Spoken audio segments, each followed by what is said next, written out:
Good evening, and welcome to this edition of Labor Vision. I'm Bob Delaney, Executive Director of the Institute for Labor Studies and Research. Labor Vision, a production of the Institute, focuses on topics of importance and interest to working Rhode Islanders. We hope you enjoy this evening's edition.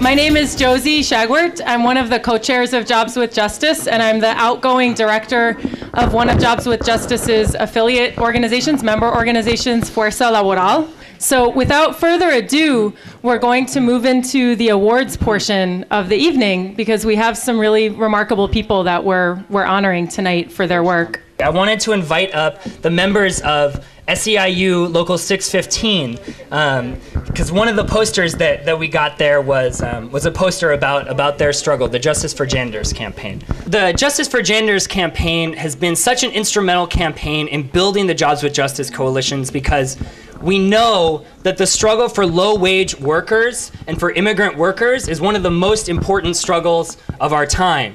Now, if we don't fight for the recently organized, for people in low-wage work, right, our economy doesn't work for the middle class or for anybody else.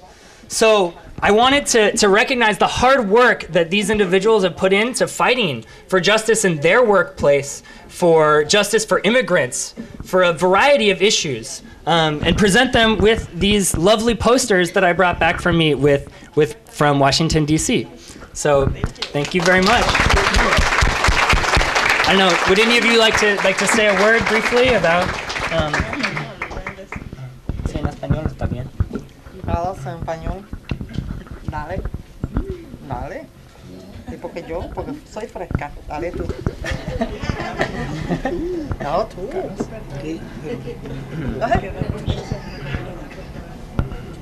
Pues yo soy la única hembra. Ustedes son... Buenas noches. Mi nombre es Cintia. Represento el local 615. Trabajo para Providence College. Y estamos bien orgullosos por el esfuerzo que aquí se promueve, la lucha que tenemos día tras día. Estoy encantada de participar, colaborar y dar mi esfuerzo para varias instituciones, en especial 615, y trabajo con justicia. Y toda la comunidad y fuerza laboral y que siga llegando.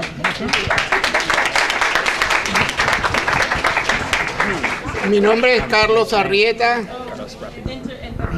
So Cynthia said, my name is Cynthia. I'm a member of SEIU Local 615. I'm very, very proud to be here representing my union and here receiving these awards tonight. And I want to give a shout out to all the community and to Fuerza Laboral, and let's keep fighting. Mi nombre es Carlos Arrieta. Trabajo con la compañía Renta en Massachusetts. Soy delegado de los trabajadores de esa compañía. Siempre estamos apoyando a todas las compañías de trabajo, estamos ayudándoles siempre. Para nosotros es un privilegio estar con ustedes aquí hoy y dándole muchas gracias por todo el apoyo que han tenido para con todos los compañeros. Gracias. Thank you, Carlos.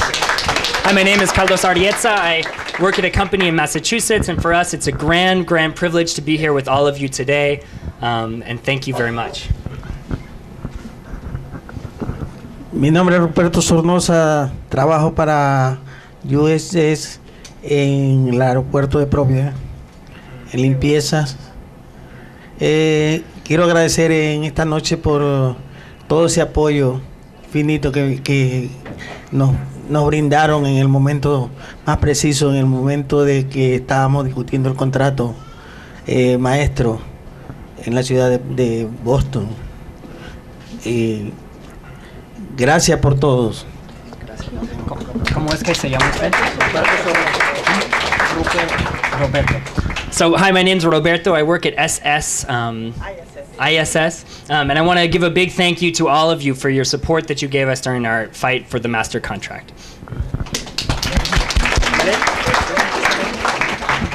Hi, mi nombre es Amarilis Rodríguez y trabajo como organizadora para el local 615 SEIU y para mí es un honor tener y contar y trabajar con unos líderes tan fuertes como son ellos. Y también agradezco a todo el apoyo de la comunidad por todo el trabajo que hemos hecho. Y siempre estamos en la lucha y no pare, sigue, sigue, no pare, sigue, sigue. No pare. Gracias. Thank you, Amarilis. My name is Amarilis Rodriguez, and I'm the organizer at SEIU Local 615, and I'm so proud to be able to work with these great leaders that we have among us. We're always in the struggle, and we're not going to stop. We're going to continue. Thank you. So now we're going to go right into the piece of the program where we're going to be honoring some awardees, the people who we've selected to honor this evening, who have fought long and hard, who have put up a good fight for themselves, for their co-workers, for their communities. And the first person that we want to recognize this evening is Mr. J. Michael Downey, the president of Council 94 AFSCME. All right? And Glenn, if you can come up and say some words about Mr. Downey, we'd appreciate it. Hi. Here you go, Glenn.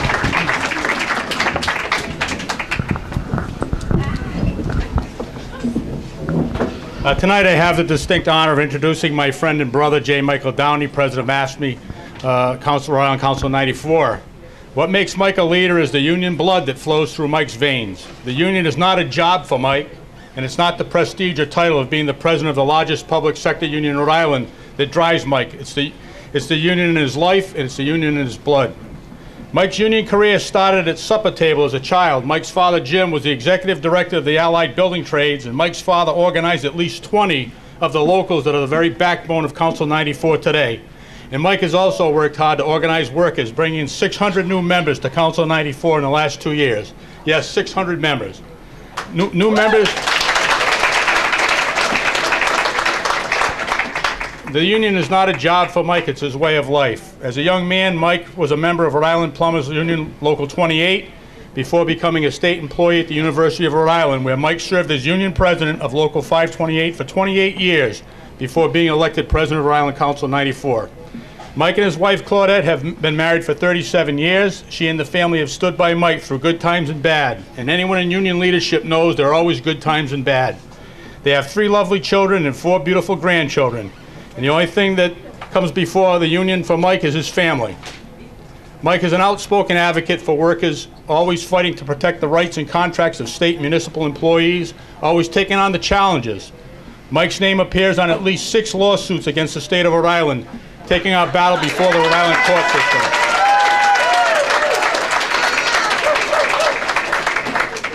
Downey versus Kacheri, Downey versus Chafee. Just look at the court records. Mike stands up and fights what he believes in, and what he believes in is organized labor, and what he demands is dignity and respect for all workers, organized and unorganized. As Mike comes up for this well-deserved award, I ask you to please stand with me and honor Brother J. Michael Downey, President of Rhode Island Council 94.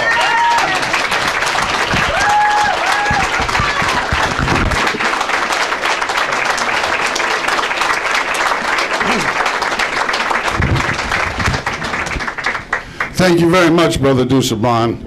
Those that know me know that it's not too good to put a microphone in my hand. But Glenn said so many nice things about me, it won't take me long to thank all of you. I'd like to first recognize 528. That's my, believe it or not, you hear some rumors. The McDonald, that new president, good letter writer, by the way. Some people say I was afraid. I thought he was going to beat me. That's the truth. That's why I left. 28 was enough. But I couldn't be prouder to see a young man like that take over for the very difficult jobs we have.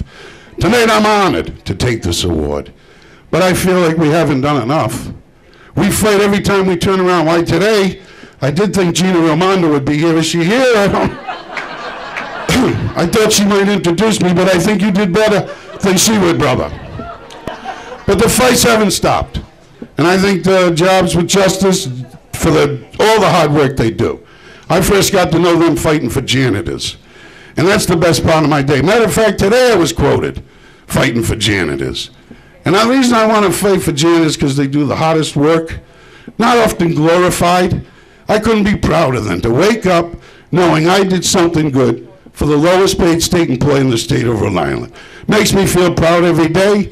This work by being elected first by that local 528, and all these awards I want to slow down. I'm not going nowhere. You know, I'm starting to think these awards, I'm starting to, wait a minute. Where do they think I'm going? I feel like hanging around a while. I only got rid of local 528, I'm glad I did, because I can stand, and I'd like members of Council 94 to stand with me now, the way you've stood with me all along, to make me president of this great council. We did this all together. I love every one of you, and please, Council 94, please stand up just for a minute. So recognize the people that gave me opportunity to be their voice. And once you give me a chance to be their voice, I don't let it go. So thanks again, and if Miss Raimondo didn't make it, I'm sure she'll send me some kind of Christmas card, if that's all right to say. I don't know. We call it a tree in Rhode Island. I guess you could call it a Christmas card. But thank you all very much. Enjoy the holidays, and let's fight together for the rest of our lives, because this fight will never stop. Thank you all.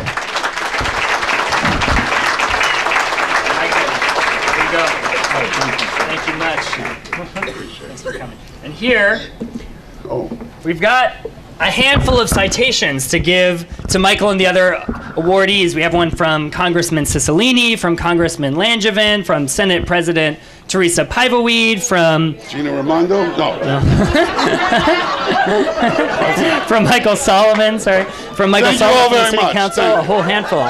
Thank you very much. The next person who we would like to honor this evening has been fighting for racial and economic justice at the organization Direct Action for Rights and Equality for over 13 years as a lead organizer. Please welcome Mrs. Mary Kay Harris. My name is Gladys Gould, and I'm an organizer for Council 94. And it's my honor for me tonight to introduce Mary Kay Harris, because we are long-time co-worker, long-time soulmate, long-time sisters. And I met Mary Kay while we were working at DEA, Direct Action for Rights and Equality. When I think of Mary Kay, something comes to my mind, and it's super mom. And every time I see her face, that's what I see, that's the image that pops in my head, super mom. This lady came to DEA because her son was brutalized by the police. And instead of her staying home, weeping, and just taking it, she decided to fight. It was a long, long fight. And this woman, with no pay, just as a member, raised a new campaign at DEA that to date we have PERA, which is the Provident Review External Board. That is an oversight board, community board, that you can bring your complaint when you or one of your loved ones has been brutalized or manhandled by the police. This is the woman who made that possible. And it's my honor to introduce her, Supermom.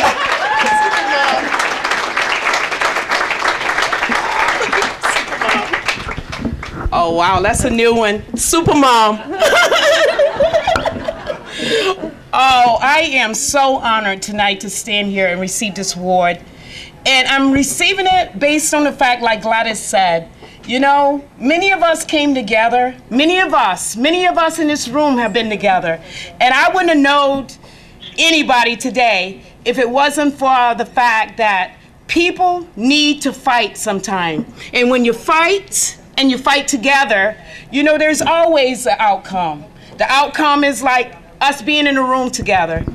Many people I did not know before, but today I do know based on the work that you do and you do in the community. And I want to accept this award on the behalf of not only myself, but for DARE and all the wonderful work that the community organization do at DARE, and how it train leaders how to be really a stand-up kind of person and stand up for what's right, stand up for everybody's fight, and to be in everybody's fight. I want to take this award from Jobs with Justice because DARE was there from the very beginning, along with Rachel and Martha, she's in the back, you know, and yeah, from the very beginning, DARE was there. 16 years ago. 16 is beautiful, isn't it, guys? Yes. 16? I think 16 was when I had my first date. 16. 16, you can drive. 16, you can do things that, you know, is beyond the expectation of others. 16 years old is what Jobs with Justice is today. So we expect to see Jobs with Justice around doing some tremendous work, not only right now, but 16 is when you know everything. You guys all know that. We were all put out at the age of 16 for knowing so much. And Jobs with Justice is ready, and we're ready. We're ready as not only community, but all of us together coming together to work and to fight and to win things, right, Gladys? And to win, and to win, right? So I accept this on the behalf of DARE. I'm honored by this award from Jobs with Justice. Thank you very much.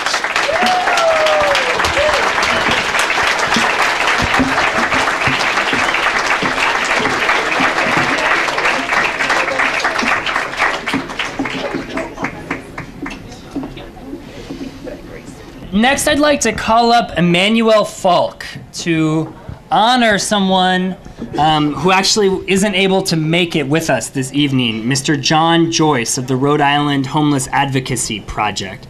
Oh, and so here they come.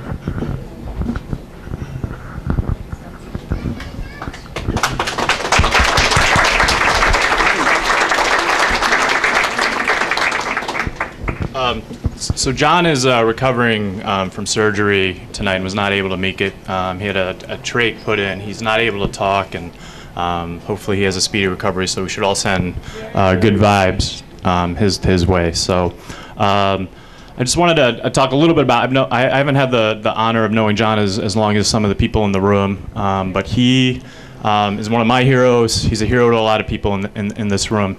And the thing I love about John the most is anytime his name comes up, anytime his name is mentioned with people that know or have worked with him, people's eyes widen a little bit and a smile rises across their face every single time. And he's a special man.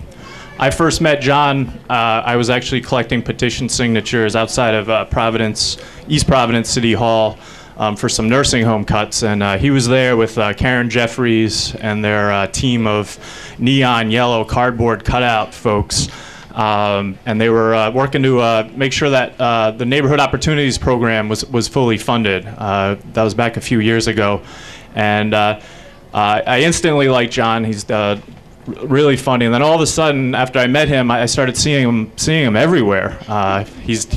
You can't go to downtown Providence without seeing John out there, and it's a grassroots commitment. He's out there talking to homeless folks person to person every day. You know, he always says homelessness never sleeps, so I'm on call 24/7. So I started seeing John. It was usually really cold when I'd see him, and I'd always feel bad because I was like downtown, either going to the bar or something like that. And you know, he's kind of omnipresent, and you know, he all over the place, and he gave me a tour of his tent at Occupy. And John, in addition to the grassroots commitment, doing the kind of organizing that it takes to win on things, John and Karen I was talking to Karen Jeffries today. He has a brilliant strategic mind, and he continues to build organization one-on-one. He's the guy that created the tent city. He brought 90 homeless people together to live in a tent, to have protection, and to bring attention to an issue that had been ignored. And John's done so many good things. He's one of the few guys I know that can get a bill passed in its first year. So there's been a couple of examples of that. He passed the hate crimes legislation which included homeless people in the hate crimes legislation, as there was an epidemic going on across the country of suburban kids, beating on homeless people. He was able to pass that in the first year. And of course, Jesse mentioned it earlier, he was able to pass with a lot of help. He'd be really embarrassed that I keep talking just about him, but he was able to build an organization to pass the Homeless Bill of Rights, the first bill of its kind in the country, raising respect and dignity to homeless people, and most importantly, for the first time, putting in statute that your housing status would be covered under discrimination laws. So he's a hero of mine. I'm really sad he's not here. He's the one thing I can say about him, I'm kind of a negative guy for anybody that knows me. John is infectiously positive. Even when he loses, he just goes out the next day, talks to more folks. And I think as people that do hard community organizing and labor organizing, I think he's an inspiration to everyone. And I think every time people get down or haven't won, they should just ask themselves, what would John Joyce do? So thank you. I'm going to hand it over to Leanne Byrne, who's worked with John for a while.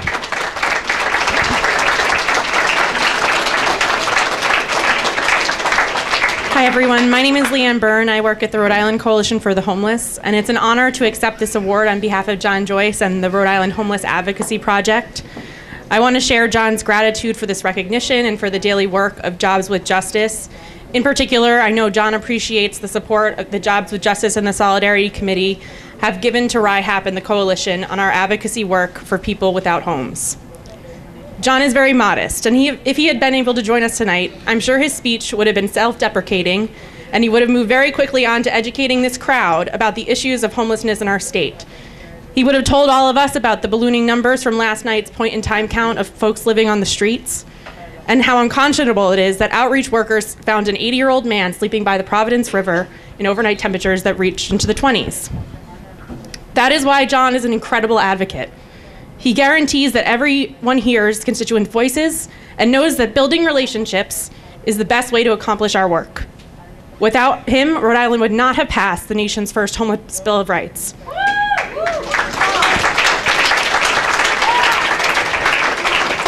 The bill was John's idea, his incredible idea, born from what he heard on the street every single day.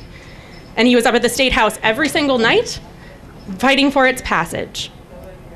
One of the most powerful moments in my life was sitting with John in the House gallery the night the bill passed. While I know John would have downplayed the fanfare around this award and this evening, I'm sure he's deeply touched, would thank you profusely, and would urge you all to be safe. Thank you.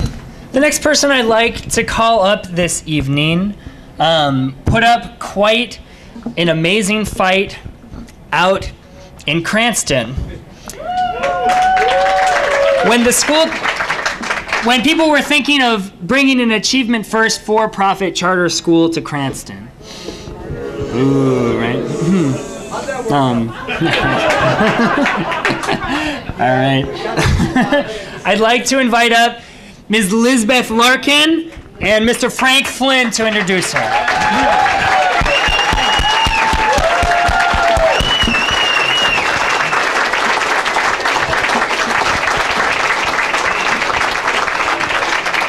I'd like to take a moment, first of all, to thank the board of directors and the staff, Jesse and Josie and everybody involved with JWJ, and commend you folks because you don't get enough thanks for all the great work that you do on behalf of all of the citizens of Rhode Island. And particularly, as you know, over the last several years, many of the locals for the RIFT-HP have been faced with tremendous crises, and you guys have always been there to support us, and as an organization, we really appreciate that. And I'd also like to thank you for recognizing Liz Larkin and her for this prestigious award for all her efforts on behalf of many, many people. Liz, as those who know her know that she's a very caring individual. She cares deeply about her family. She cares about the students that she teaches. She cares deeply about her friends. And she cares about making sure that no one gets overlooked and that everybody gets treated with dignity and respect. And that's why we like her. But on the other hand, anyone who knows Liz will tell you that Liz's world is black and white. There's no gray. Everything is either black or white. Even a wardrobe is black or black. With Liz, you're either on the right side of an issue or you're on the wrong side. You're either part of the solution or you are the problem. Much like our friend Michael Downey, no one's ever accused either one of them of being shy, and they're never afraid to share their opinion, even all the way up to the top rungs of government or any other organization. But one thing is for sure, that no one is more passionate, more tenacious, or more focused when it comes to fighting what she believes in, and those things are important to her. And she's tenacious, as I said. A great example of that occurred last year with respect to the mayoral academy that Jesse mentioned, and they were trying to expand. And her efforts to reach out to different groups and to create a coalition amongst the educational community were second to none. And because singly she was a catalyst to stopping that assault on Cranston students and the funding that would have followed those kids into that private academy, and for that she deserves a great amount of credit. Liz, you know, I want to thank you for your passion, your conviction, your strength, and your willingness to fight for justice for working families, and congratulations on this much-deserved reward.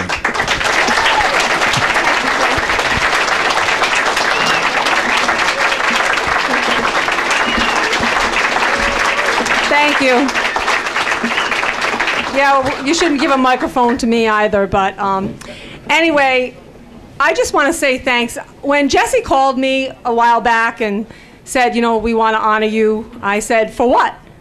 Because I was like, he said, well, you know, that people don't realize all the back work that you do to try to fight these fights, because they're just astronomical. And 2 years ago, well, it'll be almost 2 years in February, I did not know what a mayoral academy was. I had no idea what it was, because actually it was a finely crafted corporate plan. And we are in Cranston not against charter schools, mom and pop charter schools, innovative charter schools, any kind of charter that accepts any kind of child and does not cull their children. But Achievement First was set up by 2 Yale graduates. It started in Connecticut, and we were the last state that was to have a fair funding formula in education. And when Commissioner Gist came in, she was really pushing for, yes, she was really pushing for the fair funding formula. And we were all kind of in education kind of saying, because she really doesn't like teachers, and she doesn't like public education, so why is she fighting so hard for this issue? Right. Well, what happened was, we had, under the past Governor Carcieri, we had laws changed,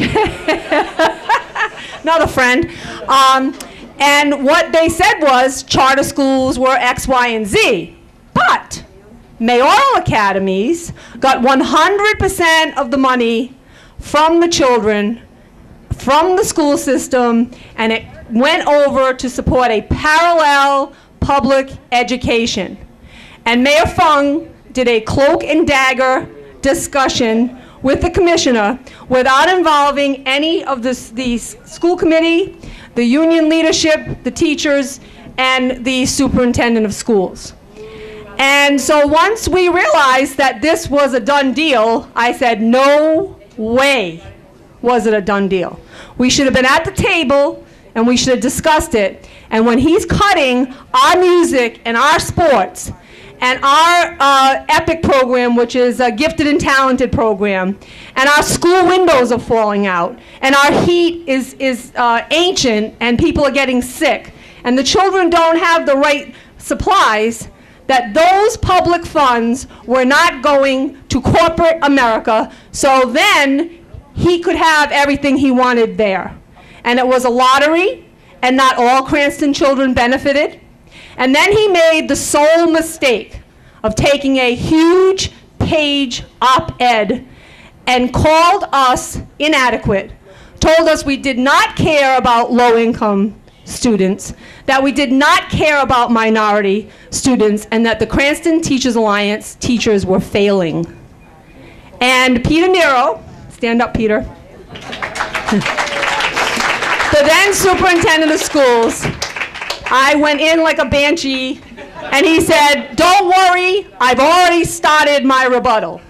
And that started the war. And then Andrea Iannazi and Stephanie Culhane, who are us here, and Frank Lombardi, all school committee. Not necessarily in that order.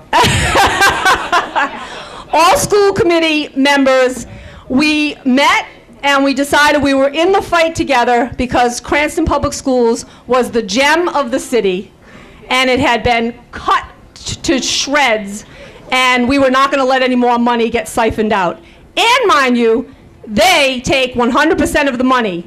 They keep it until October 1st, which is the cutoff date in which you own the children. Then they counsel students back to the district. They have low numbers in their classrooms, which we cannot have the luxury of. They have all-day K. They have after-school daycare.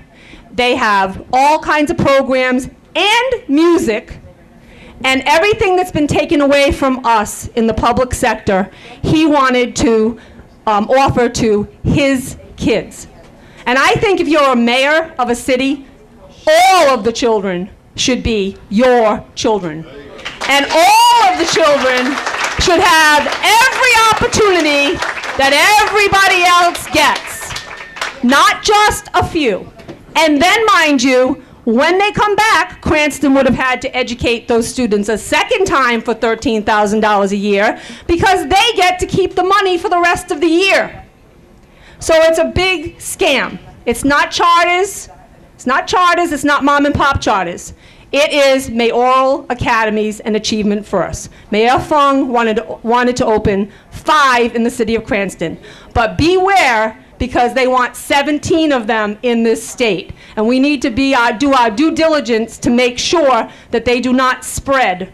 And Jobs with Justice was a great help to us because we had to get out in the grassroots. We had to get to the parents. They were steamrolled. And you all helped us do that. And I want to thank you very much. And I'm so honored to get this.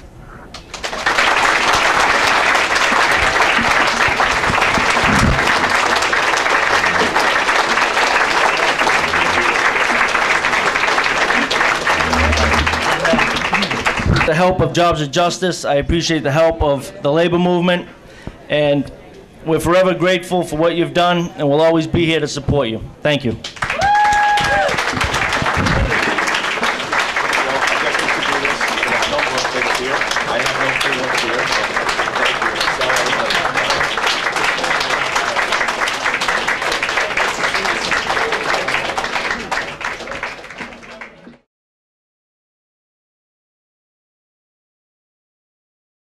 Anyway, last time we took a look at the 1920s and saw what an amazing period that was.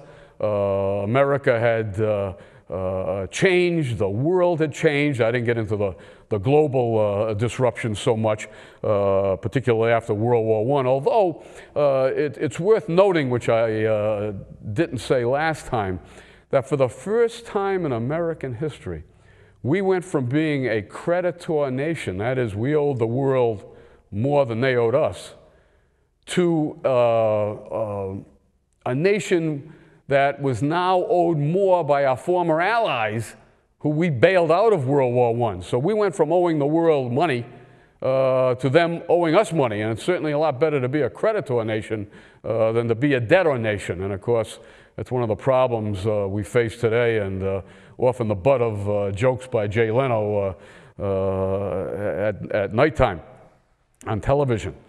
But a couple things I wanted to mention just to phase the 1920s out, which I would be remiss if I didn't say a couple of words about them. One of the great labor judicial cases of all time took place in the 1920s and was an outgrowth of that Red Scare that I talked about, the fear of the Bolshevik Revolution being exported. And 2 people who had been rounded up in that initial foray in 1920 were two Italian immigrants named Sacco and Vanzetti. And they would be in and out of trial and prison almost for a decade. And it really captured not only the nation's attention, but the attention of the world. They were arrested simply as troublemakers, labor troublemakers, but then they were rearrested, allegedly for being the brains or the triggermen in a holdup in Braintree, Massachusetts in 1921, if I remember correctly. And this would begin an in and out of jail and prison and a whole host of different trials which would engage all sorts of people across American society. You had United States Supreme Court Justice Felix Frankfurter write a book saying they were innocent. You had police chiefs and other people in authority saying they were innocent. And you had just as many other people with fancy titles who said they were guilty. And most of the Italian American community would rally behind the case of Sacco and Vanzetti, which would linger on until 1927. I remember when I first learned a lot about that particular case back in graduate school in the early 1970s. And I remember I went home one weekend and talked to my dad about it. My father was a Providence cop for 25 years. And I mentioned Sacco Vanzetti, and he said to me, "What's the matter with you?" He said, "I'm sending you to school. You're going to graduate school to learn so much, and you think that Sacco and Vanzetti did this." Now, my dad was a pretty conservative guy. He said, "Well, if they didn't do it, who did it?" And he said, "Everyone knows it was the Morelli gang of Providence that did it. They were heisting railroad freight cars down on Branch Avenue. But the reason they chose Sacco and Vanzetti was because of their radical mindset." And boy, that always stuck with me, because that was not like my father to talk like that. And so I followed the case of Sacco and Vanzetti. And they were eventually electrocuted in Boston in 1927. And 250,000 people turned out the day before to demand their execution not be held. There were massive demonstrations in all the European capitals. It was a case that really caught the interest of the world. And I just wanted to read one quotation that Vanzetti left us.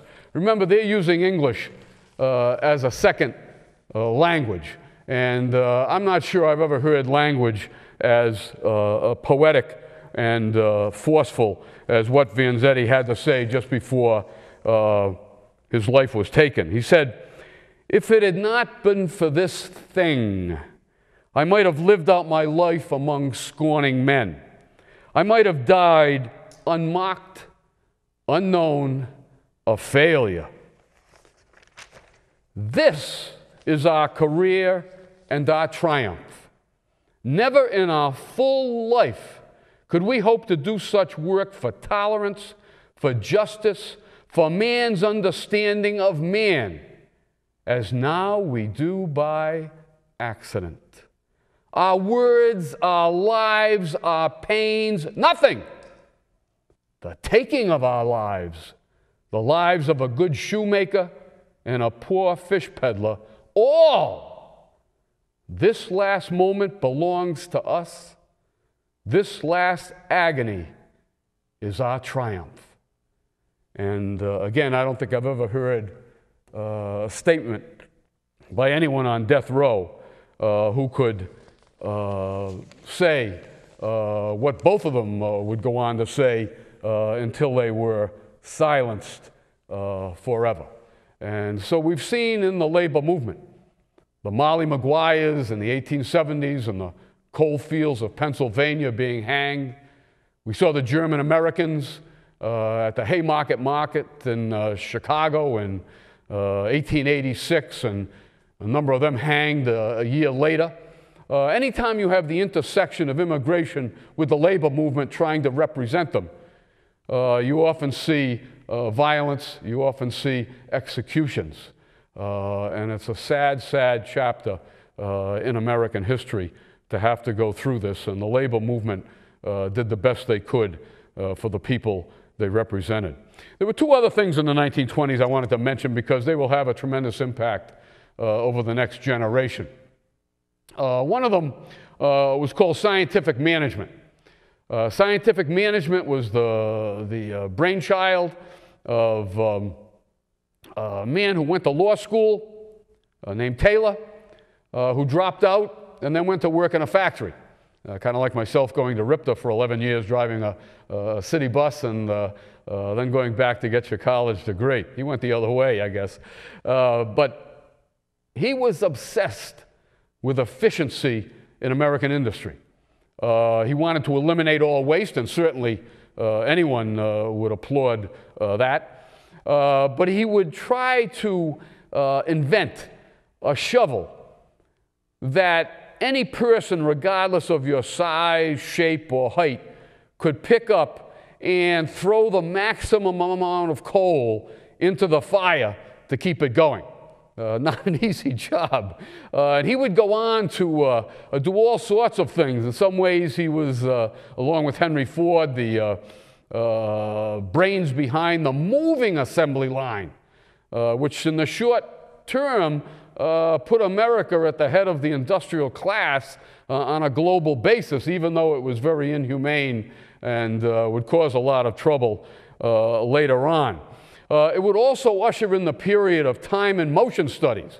This was something that people who worked in American factories hated, that management would send in engineers who would sit next to them while they did this monotonous, routinized work, and they'd hold a stopwatch and try to cut off maybe a couple milliseconds on each procedure in order to save time at the end of each year and, of course, increase profits.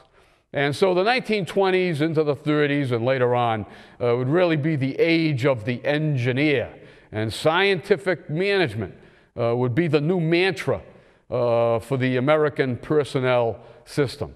The second thing that took place that would spill over right into our own world, where we sometimes still value human capital as much as we do financial capital, although it took a long time to get to that mindset, was something known, and it seems very contradictory, it was known as welfare capitalism. Now, they don't sound like they go together. In the recent presidential election, both those words were thrown around time and again.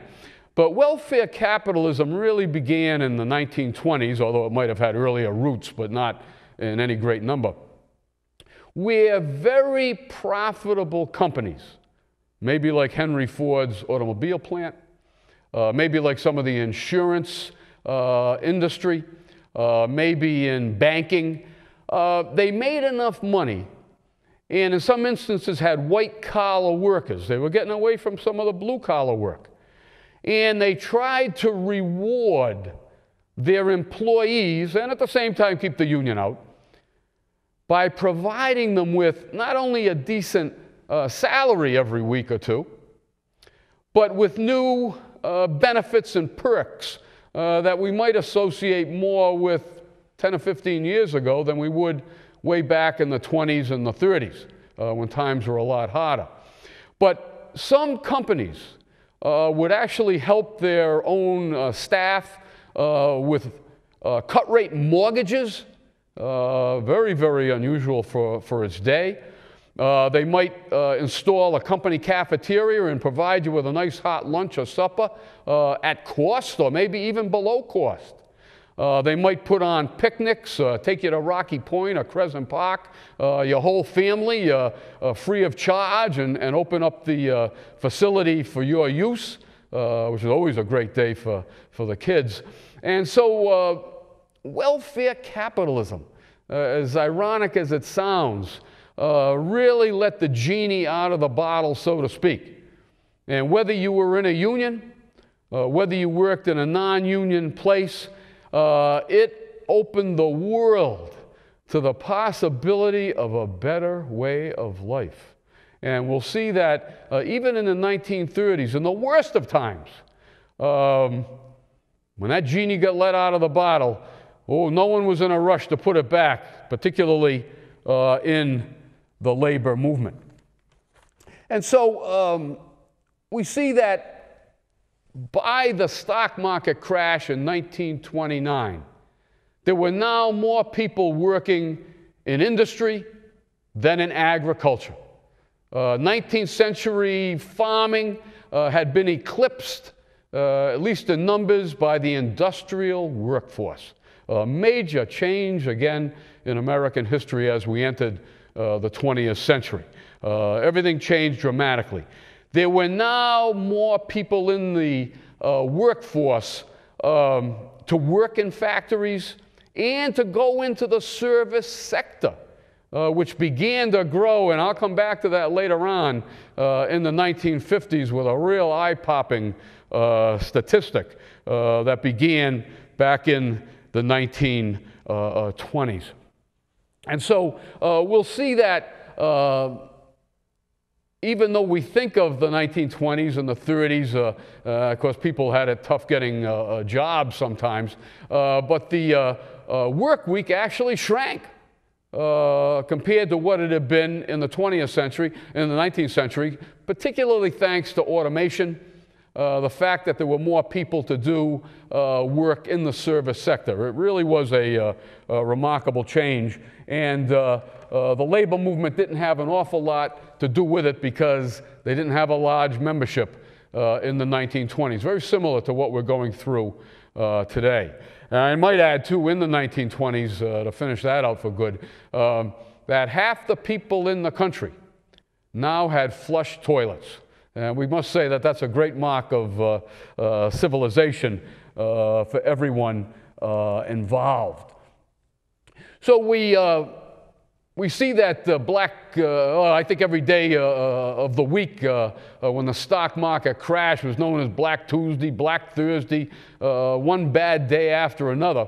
And the stock market crash, directly and indirectly, would lead to the Great Depression, one of the worst conflagrations in American history. And we have to remember, too, that the word depression coming out of the 1800s usually meant an economic downturn, that there was a recession, there was a problem, there was unemployment. But by the 20th century, depression in the age of Freud also meant something else. It meant psychological depression.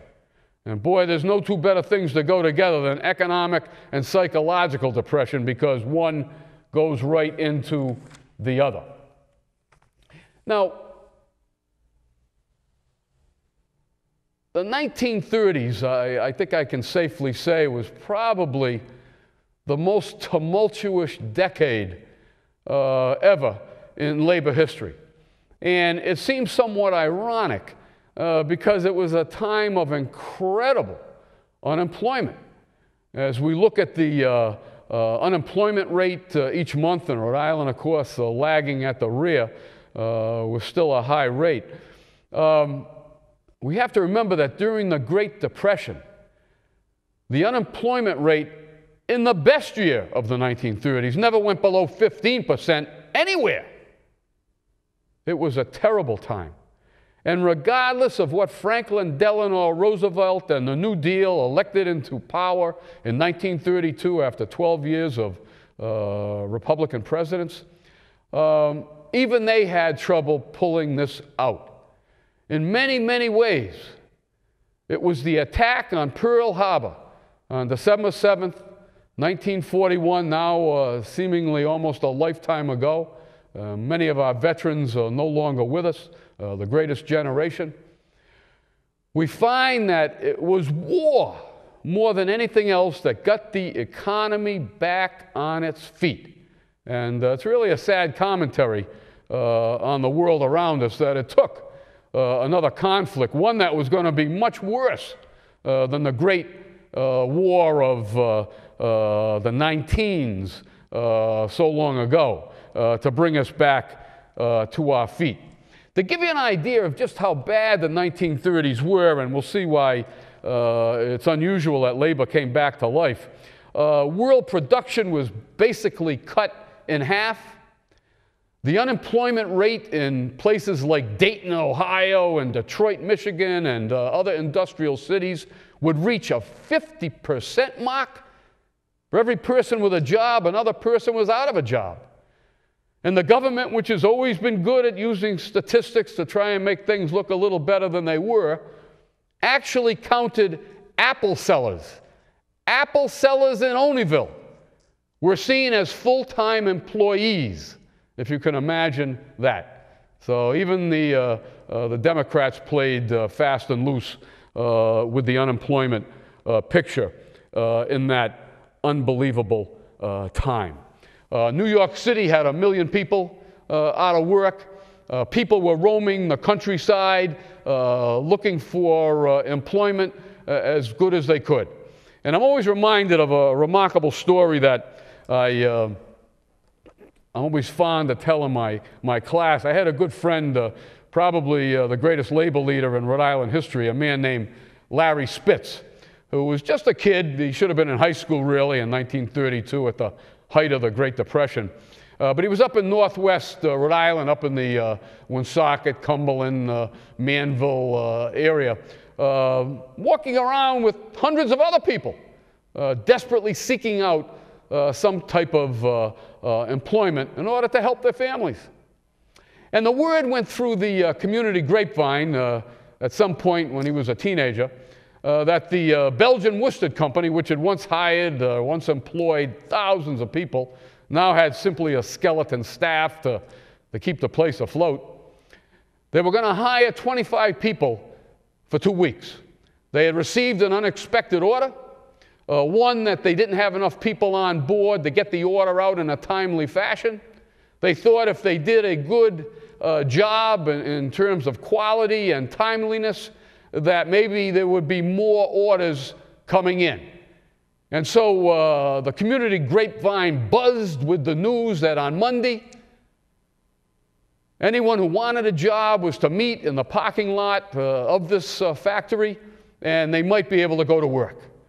And I remember Larry telling this story. At 6 in the morning, he showed up, and maybe there was a 40-watt bulb in that street light, and it took you an hour before you could actually see the figures around you. And he said instead of automobiles parking in the lot, there must have been 1,000 desperate Rhode Islanders seeking work for 2 lousy weeks. And he said it was like a League of Nations, young people and old people, black and white, ethnic Americans, people speaking different languages, men and women, young and old, all trying to help out. And he said he wondered to himself, and Larry Spitz was a brilliant young man who would go on to a great career in the labor movement on the national level. He said he wondered how the superintendent was going to choose those 25 people to go to work. He didn't have time to interview them. He didn't have time to get a resume. A lot of them still couldn't read and write English. The superintendent went into the factory.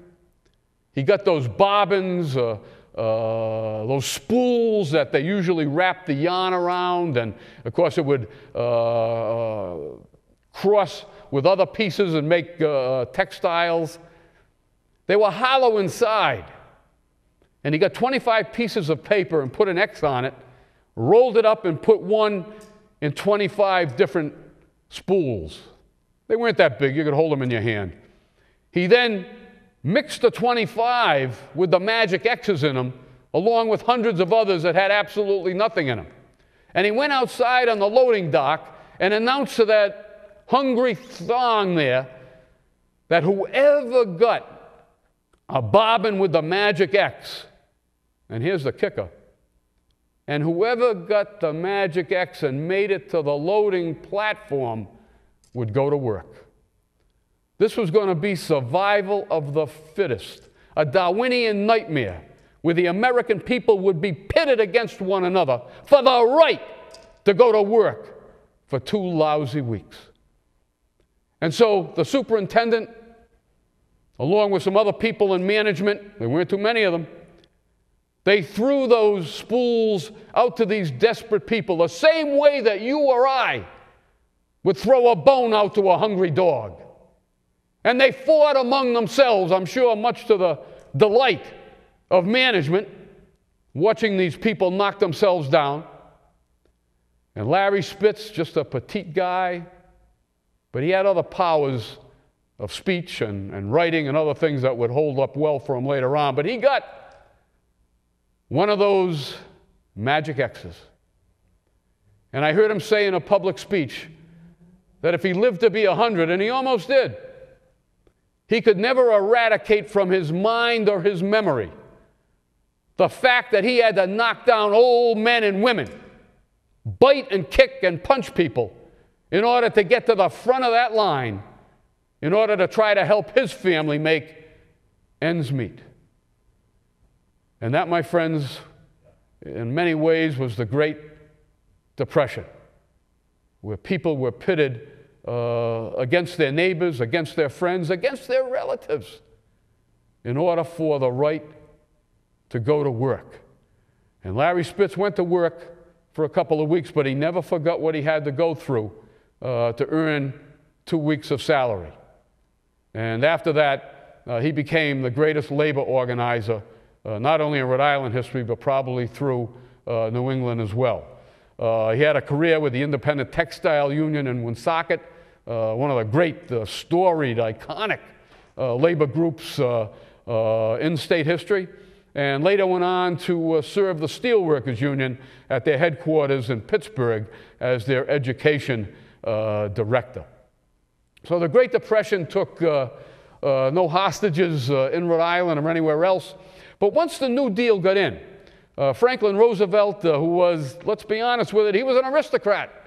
He was the creme de la creme of the wealthy. But like Senator Claiborne Pell from Rhode Island, he threw his lot on the side of working people. He woke up one day on third base and he was born. He'd hit a triple. But he looked out into the stands and saw the average American suffering. And so the New Deal and Franklin Roosevelt, in an unprecedented winning of a 4th term, they changed the U.S. Constitution after his death to limit it to 2. So that's how the Great Depression would look to labor, which was emaciated, almost eliminated in 1932. There was almost no one left to fight back. But fight back they did. And by 1934, the labor movement, using mass methods, because that's how people worked in those days. It was mass society. They organized them, and they fought back, and we'll see how they did that, and they brought America back to life. Thank you. Thank you for joining us for this edition of Labor Vision.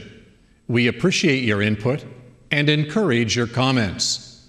Labor Vision can be seen 3 times each week: Tuesdays at 7 p.m., Thursdays at 8 p.m., and Saturdays at 5 p.m.